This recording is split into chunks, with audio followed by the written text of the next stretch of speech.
You're going to talk a little bit about different geographic areas in Metro Atlanta that are hot. So let's jump into that. Yeah, which markets aren't hot right now?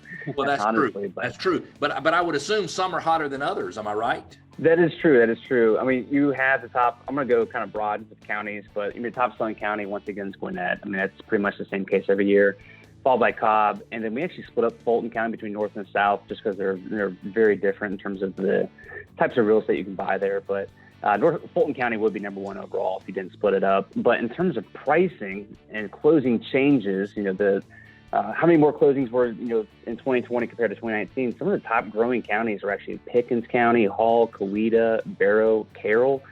And there's a common theme with all those. They're all, pretty far outside. I'm sure some of your listeners probably have, no clue actually where some of these are. But you'd be surprised. Same thing with new construction. But even the new construction market, same trends. The outer counties are growing the most right now. And then the same thing, even though this Pickens, Hall, Coweta, Barrow, Carroll, like I just mentioned, some of the top growing price ranges for counties as well.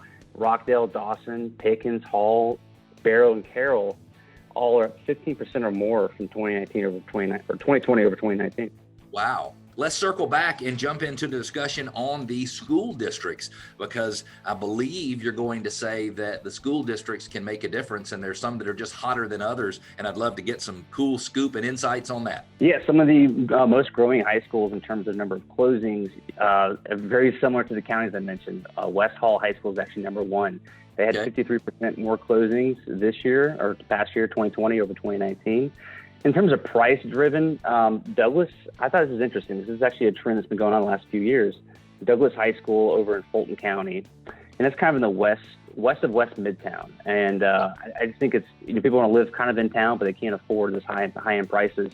I think Douglas High School is kind of one people tend to go to. Douglas really stands out. I mean, some of these others, Clayton County, Henry County High School, they're not the most desirable high school districts. People don't typically move there to go to the schools, but a lot of it's price point driven, maybe close to the interstate, close to, the downtown market, entertainment.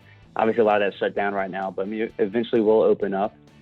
And that means, like I said, Douglas High School, South Atlanta High School has been growing a lot as well. It's probably a little bit of by default that those high schools have so many more sales, and it's probably almost all affordability and location driven, or that's what it sounds like to me. Would that be a correct statement? That is correct. I mean, you typically think, probably the premium schools are going to be growing the most, but some of those price points are just so extreme. You only have a limited amount of buyers as well. The higher demand markets are going to typically go up in price faster than the ones that are, not as attainable for a lot of people. Mitch, talk to us about the volume of purchases that were being done by iBuyers in Metro Atlanta, both pre and post COVID, if you will. And then I'd love to have any other comments you have on the iBuyer model. Yeah, so you actually were correct on that. Occupied, Open Door, and Zillow are the three main the iBuyers in Metro Atlanta. Knock Homes was actually the first one, and they've really pulled back. I believe they're actually done doing the iBuyer program.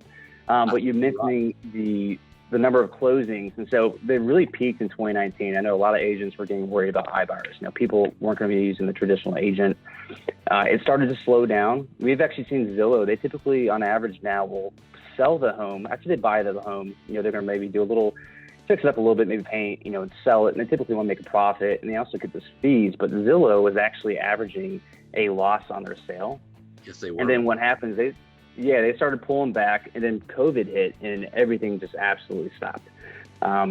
Second quarter was actually down 90% from second quarter of 19. Third quarter, they started picking up a little bit more in third quarter, but it was still down 80%. And we're still finalizing some of these fourth quarter numbers, but by the end of the year, you're probably only going to have maybe 1,500 iBuyer purchases in Metro Atlanta. And compared to 2019, there's 4,000. So it's a huge, huge drop off.